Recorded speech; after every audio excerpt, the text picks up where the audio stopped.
People are deciding to take a break off of social media because it's taking a toll on their mental health. Maybe because they're tired of seeing toxicity all down their timeline. Really, the algorithm shows you what you normally watch. The main things that people consume on social media is negative. This don't happen with me, but with other people, comparison becomes a thing. They see somebody doing what they would quote better than them, and they get jealous. Me, if I see somebody winning, I'm inspired by it. It's motivation. While others, they go down a dark hole of depression. Family, y'all already know what to do before we get it going. Family, you already know what to do. And if you're brand new, 2 thumbs up this video so YouTube can push this content out. Smash subscribe to join the tribe and ring the post notification bell as well. All right, let's get into it. How long did you isolate yourself? 2 months. Well, that's a long time. People don't realize that's a long time off of all social media. Yeah, off of all social media. Not scrolling, not digesting it, not none of that. Nothing. Not even like a peep. Like Nothing. Yeah. What did you do? 2 months. I was working out, going to the gym, just living my normal life. It's sad that they make it seem like 2 months is a long time. But think about it. When social media goes down for a few hours, everybody lose their mind. Let alone the whole day. People don't know what to do. She asked him, what were you doing? Like, she was so surprised. Living my normal life outside of social media. I'm telling you, social media really, it'll take over people. They catch themselves chasing the dopamine rush. Every time they get a social interaction, they have to check it, right? This is what causes people to do anything for social media likes. It's sad that people don't know what to do without social media, and 2 months seems like a long time. I always take social media breaks. Every couple months, I'm off of social media, and I really don't get on there for a long time. I don't really scroll.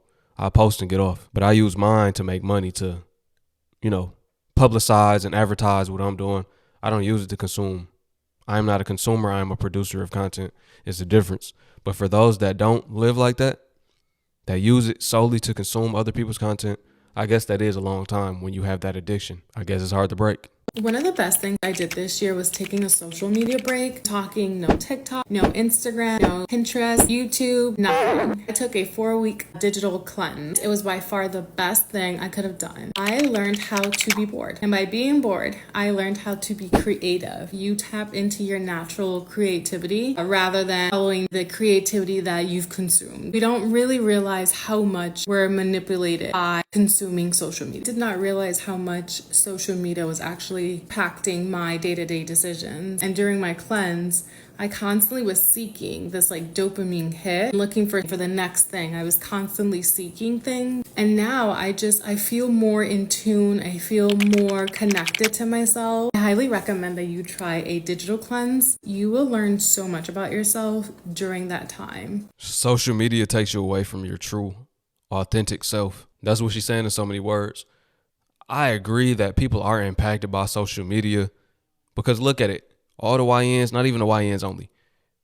You got people, millennials. I don't know about Gen X, but look how everybody's saying gang. What up, gang? What's the deal, gang? Or twin. That's Atlanta culture. But you got people in Texas, Detroit, Florida, all around. What up, twin? What's the deal, twin? Twin, all through their vocabulary, and gang all through their vocabulary. Now, I've been saying twin with this dude who was basically like my twin. I don't celebrate birthdays, but back then, we had the same birthday, so we called ourselves twin, right?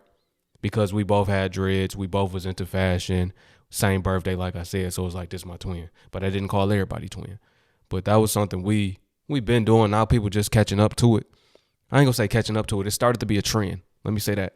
And now everybody's saying it. That's all I'm trying to say. That's the only time I said it was when I said it with old boy, who was my brother, basically.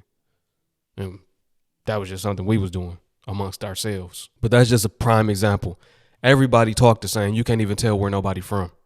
Everybody wearing Cartier buffs when that was Detroit culture for 20 plus years. Now everybody got on buffs due to social media, right? These are some small examples, but y'all got to get what I'm saying. Social media has made it to where everybody is the same. Nobody's original. That's how strong the influence of social media is.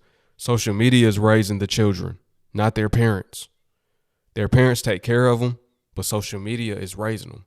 All right, so this is day 4 of me only posting on social media and not consuming any media.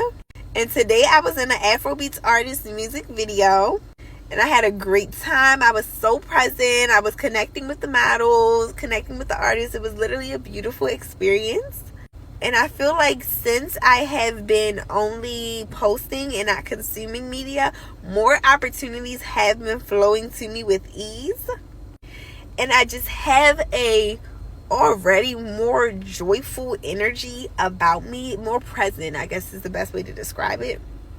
And I feel like I'm living life versus life is just happening to me. So that is what's going on right now. And I will keep you guys updated on day 5. I quit social media for 30 days, and this is why I don't want to come back. Like a lot of you guys, I grew up with social media, so this was my first time ever taking a break from it. So this was my first time realizing that social media isn't even social. These are entertainment platforms that have no end. Instagram alone is a big ass highlight reel. It feels like a popularity contest. The more followers you have, the more clout, the more important your ego feels. And let me say this, not only the more important do you feel, the more followers you have. Me, I don't care about followers. Once again, I'm gonna talk about me because I'm somebody that always had followers, like 80K on Twitter. I had like 45K on Instagram, right? TikTok, I hit 18K in one day, just posted some videos, they went viral. But on each social media platform, I'm losing followers because I'm not consistent on there because I don't care about social media. I probably should because I could monetize it more, I could have a stronger presence, but that's just not me. I really don't rock with it. That's not my thing. I don't consider myself an influencer, right? I'm an entrepreneur. I got entrepreneurial endeavors. I come to YouTube, right? Because this is what Yahoo will want me to do. He's giving me a platform. So maybe I should engage with each of the different platforms so that I can help wake them up. I'm YT, right? I'm gonna start to embrace it more, but I'm saying all of that to say, I don't feel more important, but people have treated me as if I was more important than them. Every single time I went to a networking event, they asked what's my Instagram. As soon as they see it, it's like they down themselves. Oh, I ain't doing it like you, or man, oh, you popping, or they treat me as if I'm some celebrity or something. I'm like, I ain't nobody. I'm not nobody. Like, I'm a normal person, as we all are. Almost every compliment in my DMs on Instagram is followed by a price tag. Somebody wants me to pay them to post me on their pages. It just all seems very artificial. And TikTok feels the same. Almost every video is linked to something to buy. Everything is an ad and everyone is trying to please the algorithm to get more views. Which brings me to my next thing, the algorithm. As an artist, I felt like I was altering what I wanted to make and say just to please the algorithm. Because if I don't do that or pay for an ad, then my video will get capped at 1,000 views or less. And people say just make good content and the algorithm will push it. But that's my whole point. Why can't we just reach people organically? All of these things that I've listed right here are made up rules that completely take away the art of being creative. In this book right here, Rick Rubin says that sharing is a crucial part of the creative cycle. So I do want to share my music. I do like making these videos, but stepping away from the apps made me realize that consuming all that shit is taking up so much of my time and so much of my energy. For the last 30 days, I haven't consumed any news. I don't know of any viral videos. I don't know no new trends. And this is probably the most mental clarity that I've ever felt. And I'm actually living in the present moment. There's so much better right here than being glued to your phone looking at a bunch of shit that doesn't even matter. Last 30 days, she making me really fill out the loop. I never know trends. I never know what's popping. I never know the latest memes or what everybody is talking about because I'm not consuming online. I'm always out the loop and I like it that way. They be like, I know you heard this. Nah, what's that? You didn't see this? I'm like, nah, I ain't see it. How you didn't see that? I didn't see it. Everybody saw it. I guess I'm a nobody then because I didn't see it. I don't be on there like that. I watch what I post, and the few people I'm following, I might interact with their content just so they don't be like, oh, you won't be watching my stories? But even then, I'd be like, look, y'all, I don't be on there like that. You ain't see my story? Nah. I get on there and I get off. I go months of times without even being on there. I might delete all the apps off my phone. You see what I'm saying? But I'm definitely always out the loop, and I like it that way. I don't want to be following the latest trends. I'm a trendsetter. I've always been that, right? I'm going to set the trends if I'm going to do anything, not follow them. Back when I was making music, I had a song called Stand Out. I was like 13 years old. I said, I'm going to stand out, right? Not fit in. That's what it was all about. This one right here is about a girl that quit social media 4 years ago. She said it has changed her life. Everybody else was talking about a couple days, 5 days.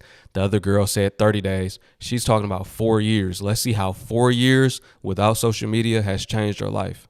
I quit social media 4 years ago and it completely changed my life. For background, I deleted everything, Instagram, Twitter, everything back in the beginning of 2021. It's now 2025 and I just started TikTok like a month ago, and this is my only social media I have now. Those 4 years offline taught me everything I didn't know I needed. The first thing that I noticed is that I just became my most authentic self. You're just a much more interesting person because you're not consuming what other people are wearing, what they're thinking, what they're saying. And you just have space for your own thoughts. You have space for learning new hobbies, reading new books, reading articles. So you just become much more interesting because you're present in your actual stuff. You're not in such a huge influencing bubble. You're influenced by the world and the people around you in your reality, in your day-to-day life. But you're not influenced by like consumer trends, by social media trends. It's just really refreshing because you know like the person that you're becoming is who you're meant to be. And then eventually when you're there, you just like can settle into yourself. It's a really amazing experience. Number 2 is that you suddenly have so much time. You didn't even know how much time and how many things you can accomplish in a single day. It's just so productive and it's so freeing. Life just stops disappearing into a scroll. My days would feel longer. I would feel more fulfilled. I would fill it with so much stuff, learning, reflecting, moving. I was actually doing things and I was building a life instead of just watching one go by and like looking up from my phone and seeing that 4 hours had passed. And I think that also in turn is what makes you a much more interesting person, is suddenly you have all this time to do so many other things and to read and to fill your mind with other thoughts. So those two kind of go hand in hand. Number 3, this is one of the best things that happened when I deleted social media, was that I just stopped comparing myself. See, I told you people start comparing themselves. She's talking about time. Time is the most important attribute. Once you waste it, you cannot get it back, right? You go to jail, they say you're doing time. When you go to work, you're punching in your time, right? You putting time in. They want you to waste your time. The powers that be want you to waste your time. That way you have no time for yourself. You cannot tap into yourself. You only grow when you settle in with yourself and get to really be one with yourself, the Most High, of course, first, and be one with your own thoughts. That's when you really grow. That's when you really can learn about yourself and learn to correct yourself as well. You know what? I was wrong on this circumstance. You know what? I shouldn't have did this. Who am I? Right? You got to talk to yourself. Some people look at it like you're crazy, but the most bright people talk to themselves. Geniuses sit back and self-reflect. Not only will you have more time to read, that's key, that's important for growth. If you're somebody that likes to learn, you can tap into courses or online curriculum. That's how I'm continuously growing, learning high in-demand skills, right? Don't get information overload, but at the same time, there are so many resources out here online where you can learn and grow that way. I think that's more important because someday the social media not going to be here. Someday the internet not going to be here. Then it's going to be all about what did you learn while you had it. Use it as a tool, not means of distraction. I just think it's a natural tendency for humans to compare. You're always going to compare value A to value B. That's just a natural human tendency. You don't need to try and shut it down completely, but it's not normal for us to have a window into everyone's lives at all times. I think that has broken our brains a little bit. When I was offline, I only knew what was happening to me and the people around me, and I think that's the way it's always been, and it felt right. It felt natural. I was really able to break that toxic mentality of just always feeling behind and comparing myself to everyone. And now that I have TikTok, it's kind of come back, but when I was completely offline, I didn't really feel that. Number 4, it was also something life-changing that I noticed, was that I had to learn to sit with my emotions. You can't inoculate yourself with dopamine hits and avoid the painful emotions anymore with social media. You have to learn to sit in the discomfort. You have to learn to face yourself and learn to sit with your difficult emotions. I wasn't able to escape my feelings anymore, and that really changed everything. It made me stronger. It made me more emotionally resilient, and I was able to gain peace in my own head. Like, my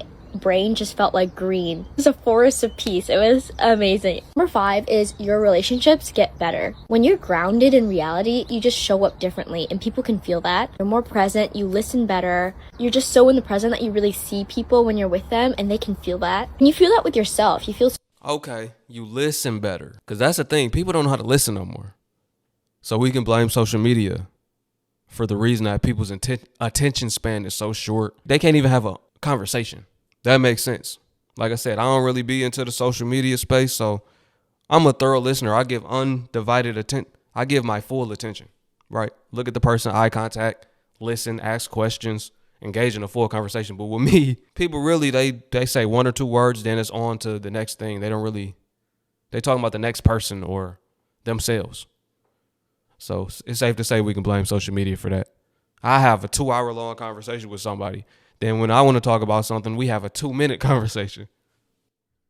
Present with yourself, and you cherish them more because you just cherish your day-to-day life. You cherish the people in your life because this is your reality. This is what you have. And you know what's crazy is, like, I remember how impossible at the time it felt to delete Instagram. Like, what if I didn't know about other people's lives and things like that? And once you do it, you're like, who are they to you? Only people who matter are in your day-to-day life. It's crazy to see once you delete it how disillusioned you can be that, oh, this really is nothing. It means nothing. And at the time, it felt really important. It was a big part of my life. I was on my phone a lot. And now it's just not a part of my reality at all. Honestly, the biggest thing about deleting my social media was knowing that I can live without it. At the time, I felt like I couldn't live without it, and now I know that I can, and I'm better for it. Honestly, now that I'm on TikTok for the past month and a half, I can see the way it's kind of getting me back in that loop, and that's not my fault. It's engineered to be that way. It's very calculated, but even though it might not be our fault what our digital environment is and how we evolve with it, it is our responsibility to learn how to navigate it ourselves and for our day-to-day lives. If quitting is something that you're considering, I highly recommend it. Even if it's just for a little bit, you're just going to see yourself change only in positive ways. Social media can be positive in a lot of ways, but it can be very, very negative in a lot of ways. And even when you take that step back, when you take a little break or a long break like I did, you're able to discern more how you can use it effectively in your life. I promise it'll only be positive. Like, you will only change for the better. And I feel like deleting it when I was young like that has kind of changed my trajectory for the rest of my life and how I'm going to use social media. It's just so peaceful out here. Yeah, life is more peaceful when you don't have social media. I'm just coming to learn that I'm very different than most people my age. I mean, I kind of always knew that, to be real, to be fair. Humbly, if you haven't taken a break from social media as of yet, you might want to do it. Do a detox. It's always good to detox and fast. That's including what you are consuming, right? Sometimes you got to take a break. It's necessary and beneficial for your growth and overall well-being. Social media can be a toxic place, or it can be used for your growth.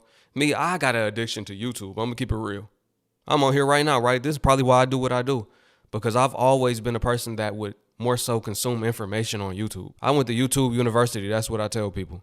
I didn't go to college, but I learned everything that I wanted to learn off of YouTube. Ever since I got a computer and found out about YouTube, I've been on there. The neighbor next door put me on YouTube a long time ago. It pretty much was brand new. When it first came out, he put me on YouTube. And ever since then, I've been learning. I learn until I get information overload. I got that type of focus. I can focus in for hours, right? And that became a problem. It's like, okay, I got too much information. Now I need to use it, right?